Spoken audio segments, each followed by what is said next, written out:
The show that reveals how extraordinary items in our world are designed, constructed and produced. See the engineering, the technology and big ideas that make the world go round. Find out how it works.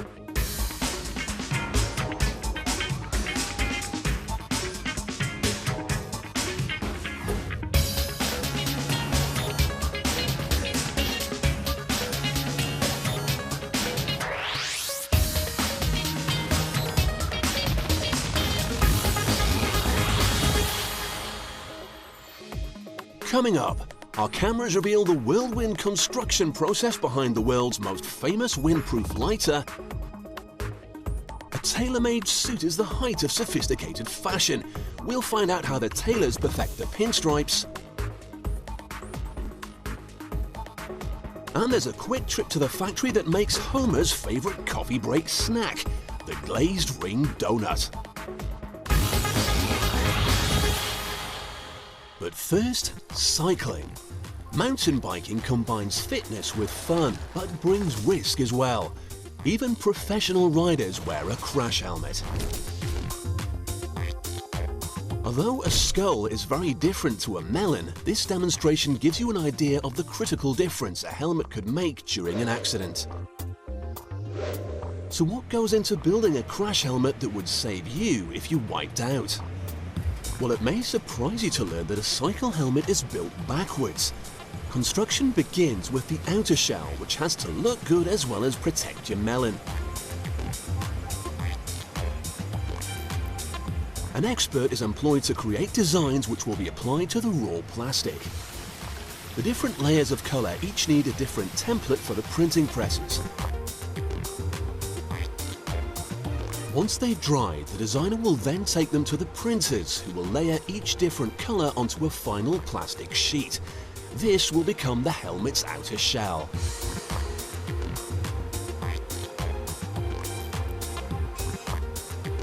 Each sheet is only 1 millimeter thick, but it's remarkably strong and will provide the outer layer of protection for the cyclist's head.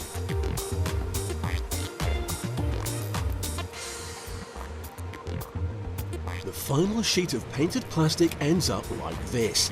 Utterly useless for protection in this form, but it does look quite good.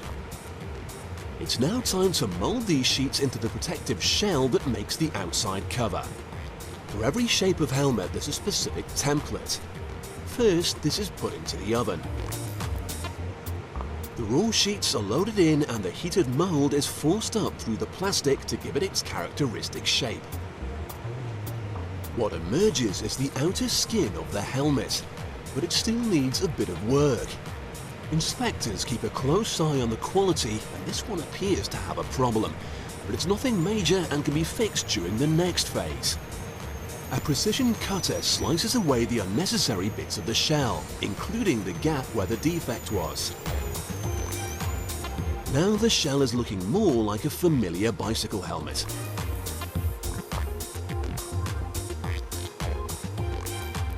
It's hard to believe that this thin sheet of multicolored plastic will help save your skull from damage. It's pretty tough stuff and will certainly play its part if you had an accident, but several key elements are still missing. The most important part of the crash protection is the shock absorber. It's made from this lightweight polystyrene, but not in this form. Like this, it'd be pretty useless. First, it has to be fluffed. Hot air is pumped through the bin full of granules, which swells them up to 6 times their original size. This improves their shock-absorbing qualities. If the helmet was lined with the polystyrene in this form, it would just crumble and disintegrate. No use whatsoever, really. The trick to getting the granules to bind is superheated steam. Steam heating bonds them together to form a solid layer, which can withstand huge impacts. Now to construct the helmet. First, the coloured shell is placed into the machine. Useful additions are included here, like a custom-made fly screen to keep insects out of the rider's hair. Once everything's in place, the steam heater gets to work. What emerges is a finished helmet with a shockproof lining, ready to protect cyclists of all abilities. The staff run comprehensive tests on a sample from each badge. Although it's unlikely to be so controlled in a real-life spill, this massive impact test proves these helmets would help a cyclist withstand a pretty serious accident. The steam-sealed lining slightly cracked and the outer shell is definitely damaged, but the head inside this helmet would still be in one piece. All that's left is the strapping. In order for the helmet to stay safe, it needs to stay on. Woven from a tear-resistant nylon, the straps are sewn together to provide enough strength to keep the helmet firmly in place. It wouldn't be any use if the straps snapped just when they were needed most. Trained experts assemble the straps, which include adjusters for different sized heads. The whole unit is then fitted into the pre-built shells.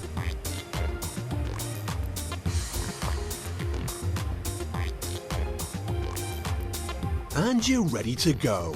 Just you, your bike, a long journey up a hill, and an adrenaline-fueled race down again.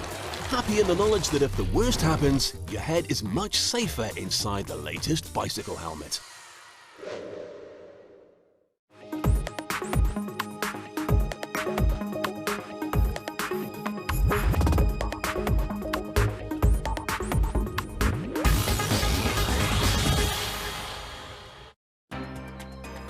Made famous by Hollywood stars smoking in the movies, the Zippo has become one of the world's most famous lighters. Made in the USA, the design is based on an old Austrian model and is made up of just 22 pieces. Construction starts with the famous lighter's outer shell. To produce these windproof icons, this factory in Bradford, Pennsylvania uses a massive 8 kilometers of nickel-plated brass every single day. It's first passed through this 100-ton press, which stamps out the bases and the lids for each new lighter.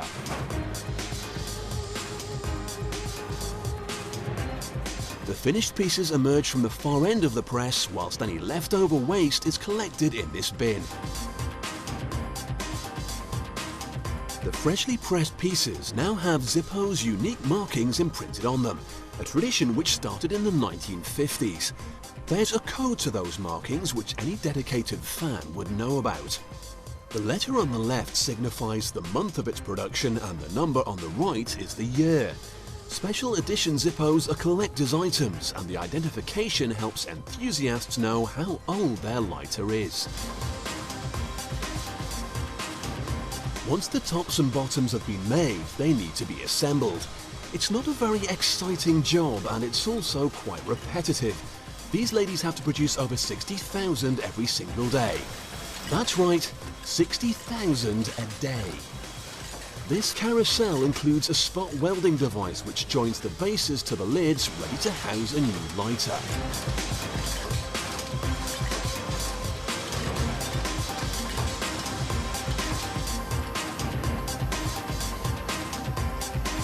With a reputation to uphold, Zippo makes sure that every new lighter that leaves their factory is absolutely spotless.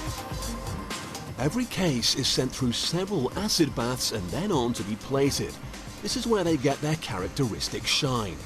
A wide variety of textures are available, and one popular variety is the silver-plated model.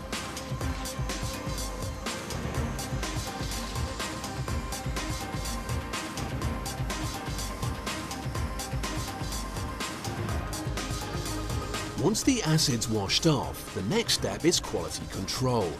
Each case is checked by 20 different controllers to ensure nothing is missed. The Mickey Mouse style gloves aren't for fancy dress but product protection. Made of ultra soft material, the gloves keep the brand new cases spotless.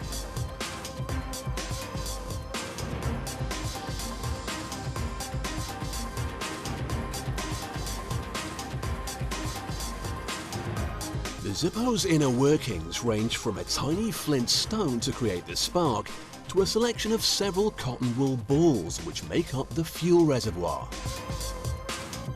The wick is inserted from the bottom and sits in the compartment with the cotton wool, which is soaked in lighter fluid. The fuel is drawn up through the wick to be ignited by the sparks, but the key design difference is the windshield. Made from a piece of steel peppered with 16 holes, it keeps the flame alight in strong winds. The next step is one of the strangest but also most important jobs. Zippos are famous for their characteristic click, and while the inner workings are installed, this worker has to check that click sounds just right. Even here in the repair department, the repairers must make sure that trademark click is still there.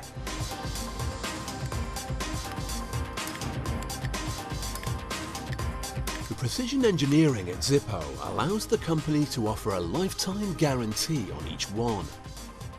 Lighters returned to be repaired always go back to their owners with the trademark click intact. Some of the lighters that are sent back to Zippo for repairs are just too far gone for anything to be done to resurrect them. If this is the case, the factory will send out a replacement instead. A staggering 2,500 lighters are repaired each week in the capable hands of these repair shop workers. And it's not just the click that needs repairing. Sometimes the whole case has to be built from scratch, but that's all part of the guarantee. Once it's been rebuilt, it's sent back to the owner free of charge. Now that might sound expensive, but if you think that over 400 million lighters have been sold since 1933, they can probably afford the cost of a stamp. Worldwide demand is enormous, and every week the factory produces 200,000 new lighters. And despite the current trends that are seeing smoking becoming less popular, the demand for this iconic lighter remains pretty hot.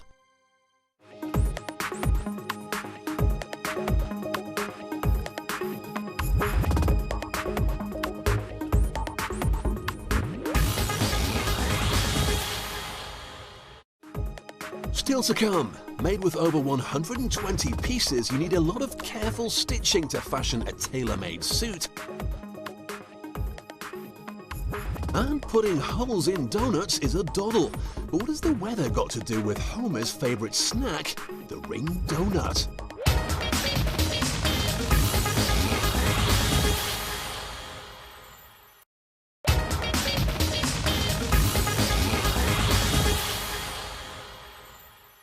There comes a time in every man's life when he must wear a suit, whether it's for weddings or a funeral or that all-important job interview.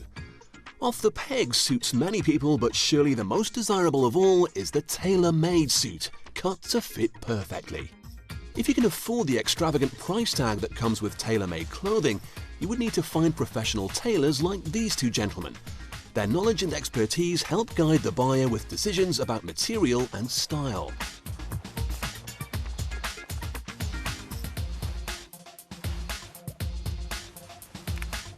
Once the materials have been selected, the tailor will take his client's measurements and combine them with the style to provide a template for cutting the cloth.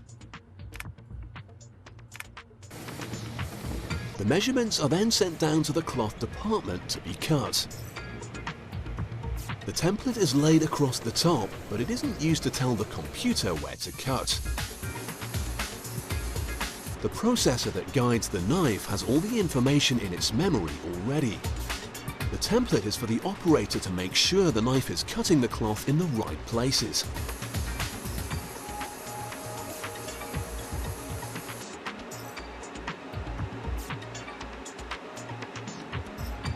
When the cutting is done, there are over 120 pieces left to make the suit with. This worker isn't pricing each piece individually, she's labeling them so the right pieces are used to make the client's suit with. One of the many workers in this tailoring department can now begin the job of putting the suit together. The alignment of the pinstripes, for example, must be perfect from the very beginning, and the seamstress has a useful tool to ensure this is done properly. Using this needle carefully so as not to prick herself, she attaches the backing cloth. Then a handy laser can guide her when she attaches the suit material. The pieces are then stapled together and sewn up, safe in the knowledge that everything is aligned properly. Another element that's important when making a suit is the shoulders. Firstly, they keep the arms in place, but they also help to mold the suit to each individual customer's body shape. Padding is sewn in, which helps to emphasize the broad-shouldered appearance of the wearer.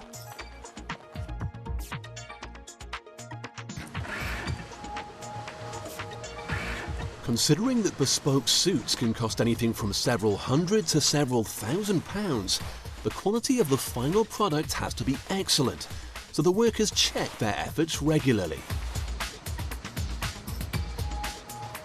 The process of shaping and sewing the jacket has left it a little wrinkled, so now it's given a thorough pressing to remove any unsightly creases. Using these dedicated steamers, the whole jacket is inflated with air and then pressed with hot steam. It emerges looking pristine and ready to be worn, but there are still a few details to be addressed. To make the buttonholes, first you sew them up. This simply provides support so the edges of the buttonhole won't fray with wear and tear. The hole is then cut out of the middle of the stitching. Next come the buttons. A fiddle to do by hand, but this machine makes the process look very simple.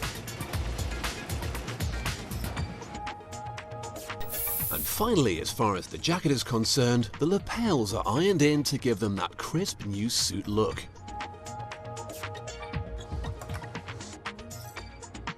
Now a suit needs both a jacket and a pair of trousers. Knees in suits always take a lot of strain, but tailor-made trousers don't show it because the material is expertly reinforced. Each piece of the leg receives a second layer of material. Another area which often needs good support because it takes a lot of wear is the waistline. This is where the body rotates, and large bellies can put strain on overworked belt loops. Elements are sewn in which support the cloth and shape the trousers so the wearer looks good from the front and the back. Button flies are often popular for jeans, but suits invariably have a zip to close them. This is added next and stapled into place with a metal band designed for the job. Now, anyone who's ever worn a suit knows how hard it is to keep those trouser creases crisp, but for these workers, the job is simple. Using an industrial press designed specifically for the job, the worker will place the trousers into it and turn it on. The combination of steam and pressure will flatten the trousers and provide a perfect crease for the wearer. The trousers can now join the jacket ready for the client, giving him that all-important executive image. Every little detail is carefully produced to create the perfect fit that's rarely found in cheaper off-the-peg garments. The tailor-made suit.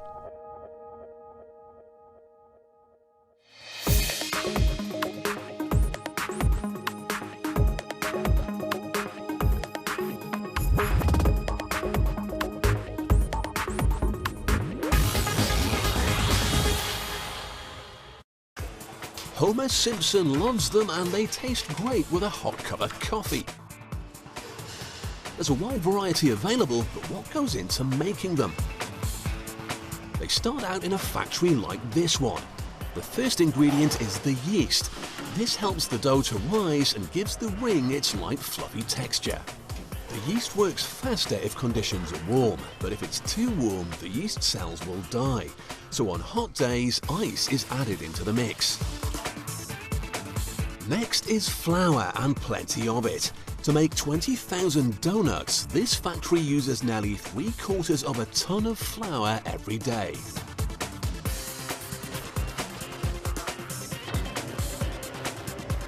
Now, you may not know this, but donut chefs also have to be amateur weather forecasters. If the air is too humid, the chef must use less water in his mixture, so he has to check his barometer and weather maps every time he starts a new batch of dough. If it looks like wet weather's coming, he needs to adjust his mixture, otherwise his donuts just won't rise properly. Once he's satisfied he's got the right recipe for the conditions, it's time to turn out another batch of fresh donuts. This one mix will be enough to make 750 fresh rings. This chef's job is to divide the mix and beat out any unwanted air bubbles.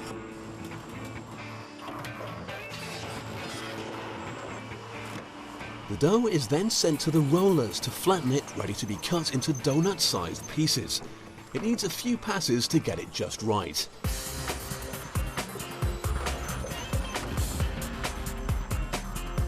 Now, the mystery of where the traditional hole in donuts came from has never been properly explained. However, the most popular story is that a baker's apprentice didn't like the cakes his mum cooked for him because they were often raw in the middle. She started putting nuts in, but he also took these out. So dough with nuts, which were removed, became donuts with a hole in the middle.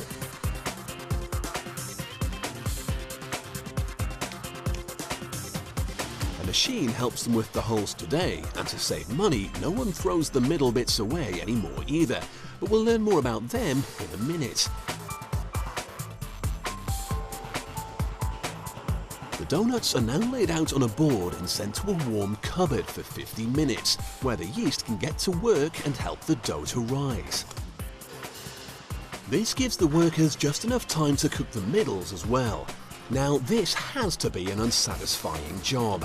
After neatly laying out exactly 120 middles onto a tray, a colleague collects them and dumps them into a deep fat fryer, where all the tidy ordering is ruined. While they're sizzling away, the boss keeps an eye on the donuts rising in their cupboard. At 38 degrees Celsius, they're growing nicely. Back to the middles. They've crisped nicely in a bath of hot soya oil at 190 degrees Celsius. They're then removed and coated in a thick, sticky layer of icing sugar and sold as individual donut bites. Now it's the turn of the donuts. They also have to take their turn in the hot oil bath. Enough to cook one side, then they're flipped over and the other side is cooked to perfection.